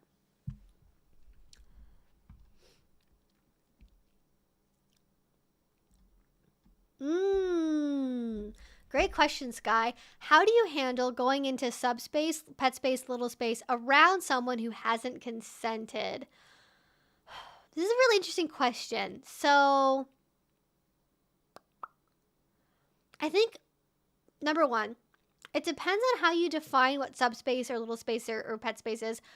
For me, generally, how I think of those terms is like, pet space and little space are the same thing as subspace. It is a profoundly altered mental state you go into doing a BDSM experience. And that is not just simply being into the role play. It is not method acting. It is like literally your brain is high on brain drugs. That's what subspace is. I separate that out from being in a pet headspace or being in a little headspace because I think there needs to be words for those two terms that are separate because I think it's different to be in the headspace of like, now I'm acting like a little and I'm coloring, I'm doing little activities and I'm kind of like into the role play as opposed to literally having a mind-altered, chemically induced experience thanks to your brain drugs. And some can also like be the other, like you can be really into the role play and then also have that deep chemical experience. But the reason why that separation is important to me is I think it's hard to go into that on accident. Like I'm not let me clarify that. So I'm gonna put Bandit down because I'm gonna need to get my hands and wave around for this one, I think. So when I say an accident, what I mean is literally out of nowhere with no stimulus whatsoever. That's different from not expecting to go into subspace when you're doing a scene and that particular type of play is new to you or it's never put you in subspace before. Like that's like, oh, I didn't realize this could happen, but like the stimulus is still there. Like if you are, this is something I've talked about in videos before. I just feel like it's really hard to accidentally and unexpectedly go that deep into headspace without doing any kind of play associated with that.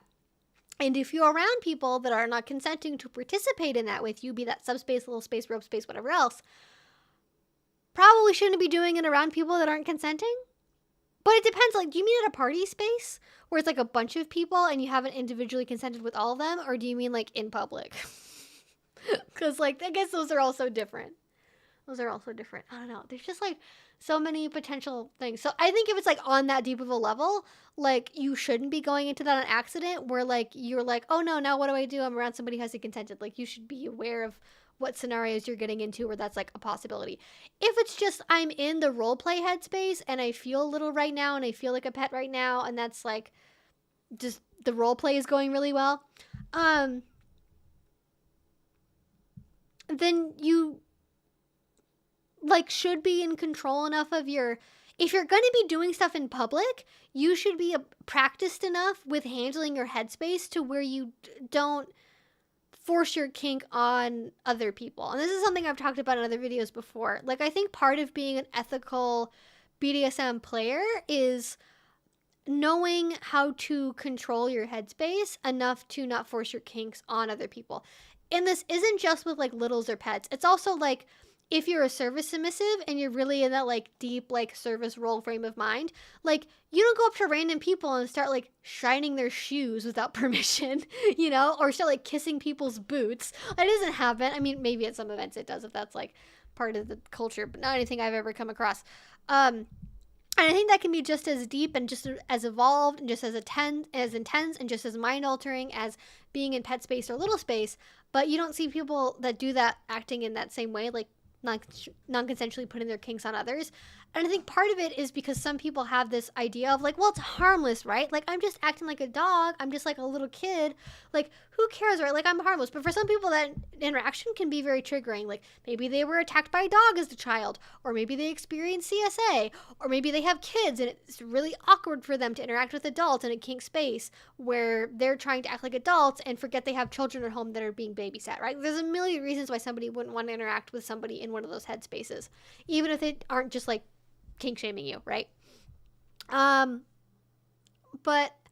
I think the thing is like, it's also like if you know enough about yourself where you know you go into headspace easily and you know how you interact with people, you have to also have a partner that you can trust to like help steer you in your interactions. Like if you're doing a partnered scene where you're doing little stuff together or pet stuff together and you get into your headspace, like it's also on your partner that's not in a brain altered state of mind to like steer you in the right way. Like, oh no, honey, don't talk to them. They don't want to talk to us right now. Like the same way like parents like prevent their kids from like talking to every random stranger in the grocery store. Like, you know, like they're like, you just make sure they're not like interacting with strangers and you know they're not like jumping up on people's laps or whatever randomly. Like it's the same thing. You have like a scene buddy, or you have your dom or your top or whoever, like make sure that you're not acting inappropriately, you know.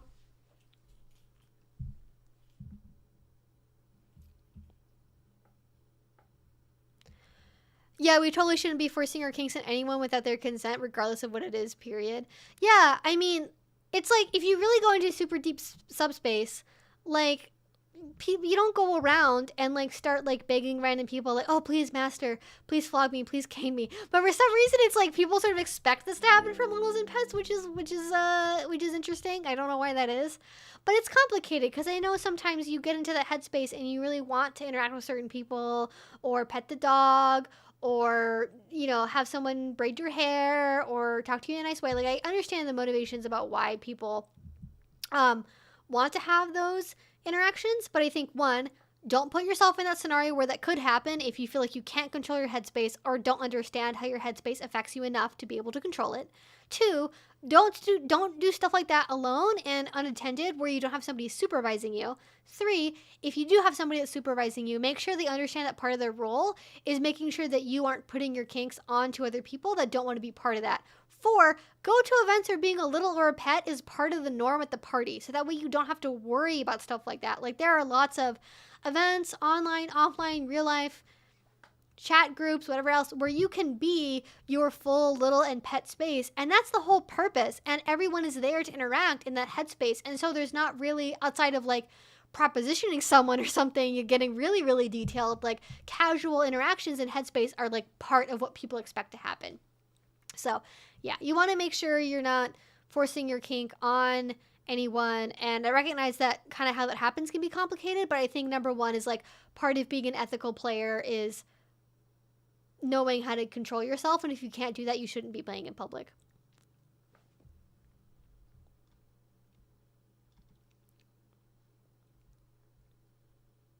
A suggestion from a former cat owner: two playful cat behaviors is loafing and also knocking things over. Just be careful to not knock over glass objects. What is loafing? Is that when they become loaf? Very interesting. Okay, we have a super chat here from Ticket Black. I once surprised my girlfriend with a toe licking session after kissing. She yelled a lot. I think she likes it. Is this a fetish you've heard of? Any advice? Thanks, Evie. Stay wonderful. Yes, it is called shrimping. It's called shrimping. It's toe licking, because the toes are like little shrimp. It's very, I hate the word, but that's what it's called. It's called shrimping. It can be related to foot fetishes. It can be related to like submission. It can be related to humiliation. It can go with a lot of other kinks as well. It can, but also it can just be its own thing. But yeah, it's totally a thing. A lot of people enjoy the sensation of it. A lot of people enjoy receiving it because it can be very submissive and be degrading if you want it to be. Doesn't have to be. It can just be about the sensation. But yeah, it is a thing. It's called shrimping.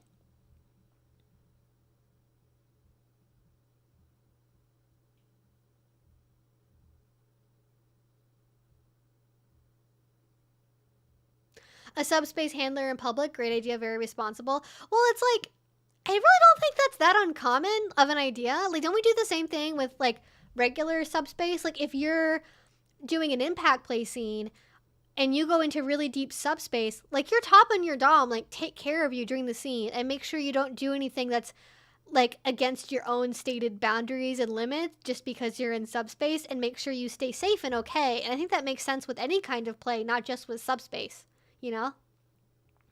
But I know that a lot of people do like solo age play and solo pet play, and so they don't always have like a built-in partner. They do stuff with them that can also fulfill that monitoring role, and so they may need someone else that they can ask to do that for them.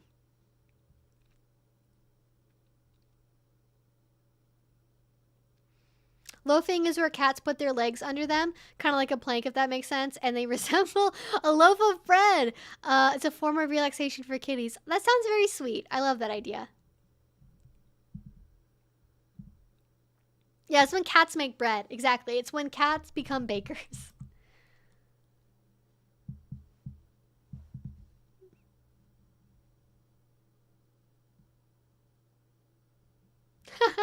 Okay, here's another idea. Any bratty kitten needs a partner that sews, knits, or whatever, so you can fuck up their yarn. My actual cat loves the yarn I knit with, but hate the yarn that I give him.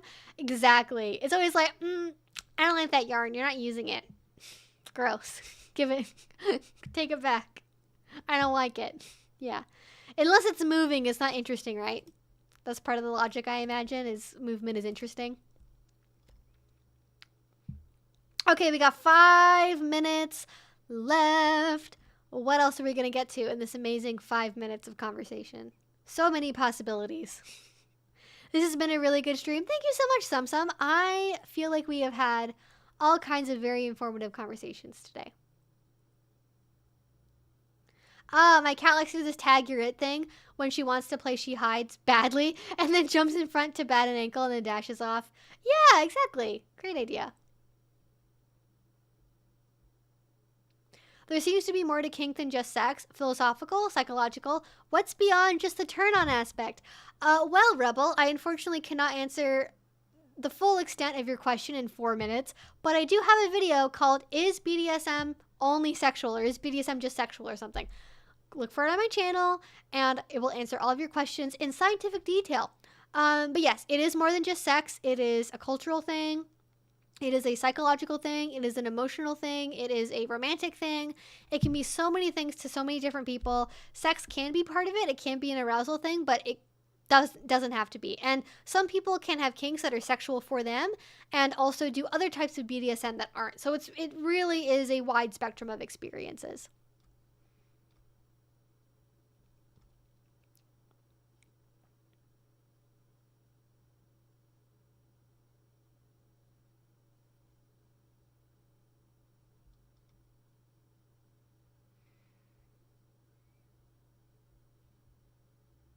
What is your favorite candy? Does chocolate count as candy, or is that a different category? Because the one candy that I think will be my favorite for this time of year, because I can never find it, is vegan candy corn.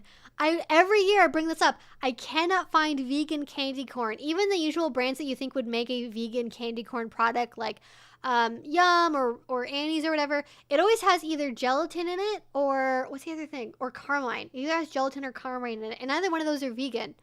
Or butter, or that too. So I can't eat them, and then it makes me sad. I do really like Reese's peanut butter cups, though. Those are really good.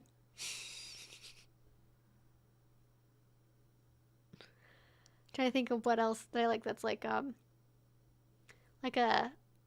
more traditional like candy. I like sour like fruit rings, like peach rings and watermelon rings and stuff. I didn't really like those when I was a kid, but as an adult, I've gotten more into them. They have really good ones at Whole Foods, actually. Have you ever heard of a flake bar? Isn't that a British candy?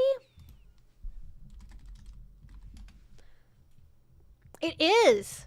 Of course, it's a Cadbury product. It's yellow and purple. Yes. And like, there's so many different ones. I've been to the UK before, and I very much enjoyed it. And honestly, This is weird. This is like such a it's just like a British tourist experience. I tried to go to as many different types of grocery stores as possible because I wanted to see what the British shopping experience was like. Just I like knowing what it's like to live like a daily life being in that country, you know? I really like being able to see what is life like here? Like if I got groceries here, what would that be like? If I had to go shopping, like what would I get? The pre-prepared sandwiches blew my mind. Like the prawn and watercress and bacon jam and like just walls of sandwiches, walls and walls of pre-prepared sandwiches. They do not have that here. I mean, like people have like pre-prepared like deli sandwiches and subs, but it's like turkey, ham, maybe tuna, and maybe like chicken, and that's pretty much it. Not anything with watercress and prawns, you know?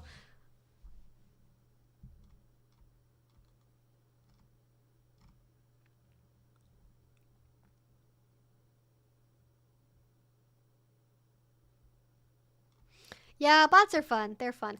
Okay, I'm going to try to answer one more question, and then unfortunately we are going to have to wrap up because I have streamed for almost 5 hours today. So I am just really looking forward to some hot chocolate and a little bit of downtime.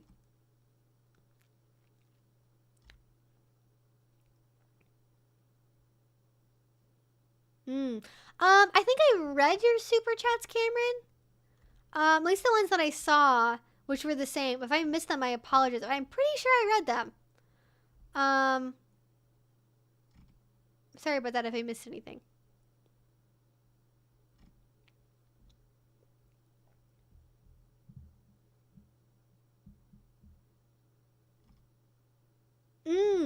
Part of what you were saying about interpreting what type of shoes would mean the person was wearing them is into a particular kink or fetish. I had an experience where someone assumed I was into something based on the color of bandana I was wearing. Okay, I'm going to answer this one because it is actually important. So bandana colors do actually mean something. They can. You can look it up. I don't have time to get into all of it right now. There's a thing called the hanky code, which especially in the early days of the BDSM community was a safe way to signal without having to tell anyone verbally out loud what your kinks are. And depending on where it was located on your body, if it was on the left-hand side or the right-hand side, that indicated if you were into giving or receiving the thing. And it could mean anything from like anything goes to piercing to impact play to fisting to literally everything. There's hundreds of colors in the hanky code, and it's still something that a lot of people do today, although more as a subtle fashion accessory more so than a necessity.